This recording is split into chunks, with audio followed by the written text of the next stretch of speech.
Assalamualaikum warahmatullahi wabarakatuh. Halo semuanya, perkenalkan nama saya Dean Saputra dari kelas 3A, Program Studi Pendidikan Masyarakat, Fakultas Keguruan dan Ilmu Pendidikan, Universitas Singapura Bangsa Karawang.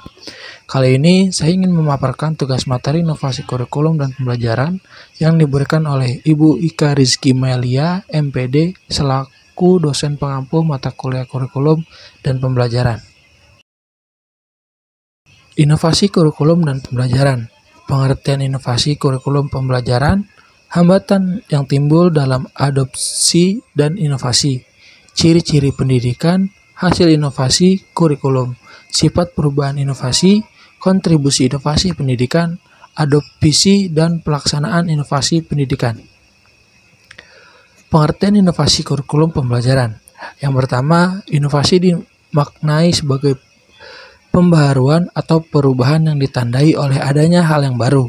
Yang kedua, kurikulum seperangkat rencana dan pengaturan mengenai tujuan, isi dan bahan pembelajaran serta cara untuk digunakan sebagai pedoman penyelenggaraan kegiatan pembelajaran untuk mencapai tujuan pendidikan tertentu. Yang ketiga, pembelajaran merupakan upaya yang dilakukan oleh seorang guru atau pendidik untuk membelajarkan siswa yang belajar. Lalu hambatan yang timbul dalam adopsi dan inovasi, yaitu mental block barriers, yaitu salah persepsi, dihantui oleh kegagalan, tidak mau mengambil resiko, lalu malas. Selanjutnya hambatan budaya, yaitu adat yang sudah mentradisi, taat terhadap tradisi setempat, ada perasaan berdosa bila berubah tali karuhun. Yang ketiga itu hambatan sosial, yaitu perbedaan suku, agama, ras, perbedaan sosial ekonomi, nasionalis yang sempit, fanatisme daerah yang kurang berkontrol. Lalu ciri-ciri inovasi pendidikan, yaitu esensi inovasi dibagi menjadi 3. Yang pertama itu saluran komunikasi, waktu dan proses pengambilan keputusan, dan sistem sosial. Nah, ini tuh dibagi 3. Yang pertama dibagi lagi menjadi beberapa bagian. Yang pertama itu saluran komunikasi, yaitu yang pertama komunikasi homofil, yang kedua komunitas heterofil. Lalu waktu dan proses pengambilan keputusan, yang pertama itu knowledge, yang kedua persuasion, yang ketiga decision-making, yang keempat implementation, yang kelima confirmation. Lalu sistem sosial, yaitu guru, siswa, kurikulum, fasilitas, dan lingkungan sosial masyarakat.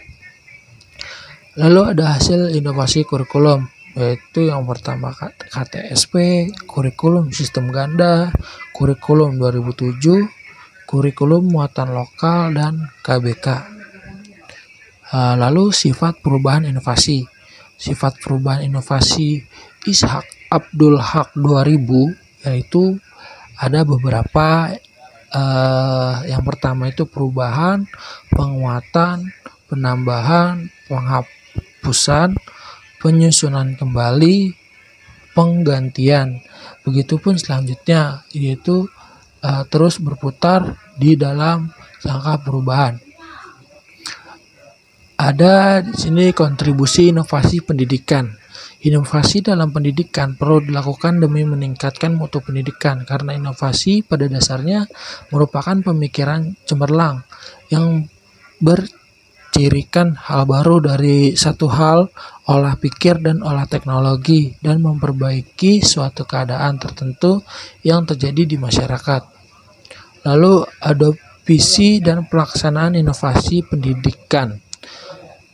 Nah, di sini tuh adopsi dan pelaksanaan inovasi pendidikan. Adopsi inovasi peran agen perubahan percepatan adopsi inovasi temuan kembali reinnovation. Kesimpulan inovasi.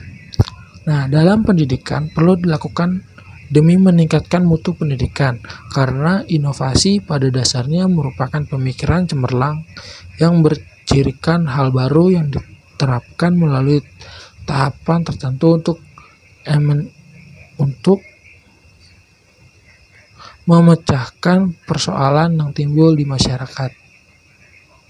Sekian dari saya. Wassalamualaikum warahmatullahi wabarakatuh.